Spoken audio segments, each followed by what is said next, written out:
जब राजा विक्रम उसे जंगल से पकड़कर एक योगी के पास ले जा रहे होते हैं। हर बार बेताल रास्ता लंबा होने के कारण राजा विक्रम को कहानी सुनाता।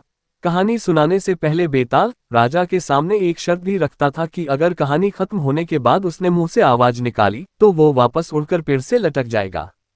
उधर जब भी बेताल कहानी सुनाकर खत्म करता तो राजा एक सवाल पूछता और कहता, राजन, अगर तुमने जवाब पता होने पर भी नहीं दिया तो मैं तुम्हारा सिर तोड़ दूंगा।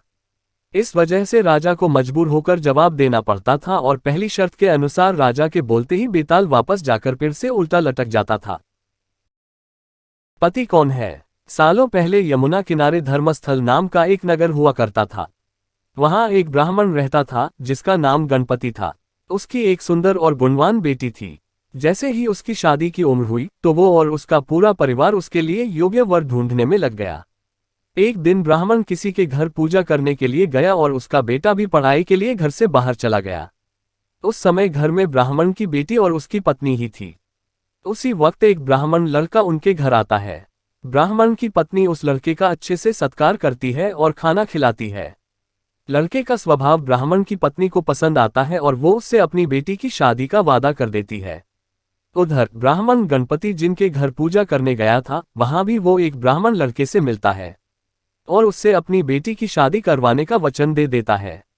ब्राह्मण का बेटा जहां पढ़ने गया था वो भी वहां एक लड़के से यही वादा कर देता है।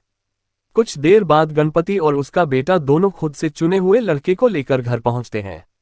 दोनों घर में एक और ब्राह्मण लड़के को देखकर चौंक जाते हैं। अब सभी इस दुविधा में पड़ जाते हैं कि लड़की एक है और शादी का वादा तीनों ने अलग अलग लड़कों से कर दिया है। अब क्या होगा? लड़की का विवाह किससे करवाएंगे? इसी दुविधा के बीच पड़ोसी उनके घर खबर लेकर आता है कि उनकी बेटी को मोहल्ले में ही सांप ने काट लिया है।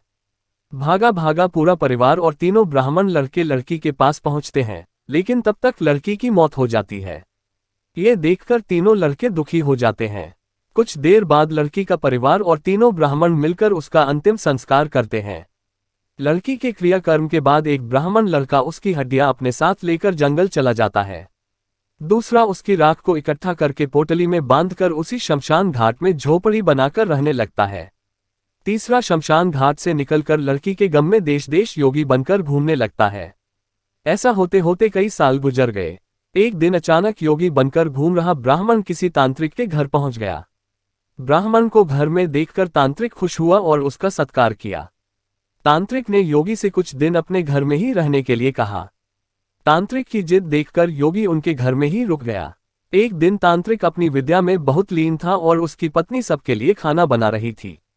उसी वक्त उनका बेटा रोने लगा और अपनी मां को परेशान करने लगा। तांत्रिक की पत्नी से उसे बहुत संभालने की कोशिश की, लेकिन वो नहीं माना। आखिर में तांत्रिक की पत्नी को इतना गुस्सा आया कि उसने अपने बच्चे की पिटाई कर दी। उसके बाद भी जब बच्चा चुप नहीं हुआ तो उसने उसे चूल्हे में डालकर जला दिया। ये सब देखकर योगी ब्राह्मण बहुत नाराज हुआ और बिना कुछ खाए ही अपनी पोटली लेकर उनके घर से जाने लगा। इतने में तांत्रिक आया और योगी से कहा, महाराज खाना तैयार है, आप इस तरह गुस्से में बिना खाए यहां से न जाए। गुस्से में योगी ने कहा कि मैं 1 मिनट भी नहीं रुक सकता। जहां ऐसी राक्षसी रहती हो वहां मैं कैसे कुछ खा सकता हूं। इतना सुनते ही तांत्रिक झट से चूल्हे के पास जाता है और एक किताब से एक मंत्र पढ़कर अपने बेटे को जिंदा कर देता है। ये सब देखकर योगी हैरान रह जाता है। उसने सोचा कि अगर यह किताब मेरे हाथ लग जाए तो मैं अपनी पत्नी को भी जीवित कर सकता हूं। योगी यह सोच ही रहा होता है कि उधर तांत्रिक बेटे को जीवित करने के बाद फिर से योगी से खाना खाने का आग्रह करता है। योगी खाना खाता है और वहीं रुक जाता है। अब योगी के दिमाग में बस यही चल रहा था कि बस वो किसी तरह से उस किताब को हासिल कर ले। सोचते सोचते रात हो जाती है। सब खाना खाकर सो जाते हैं।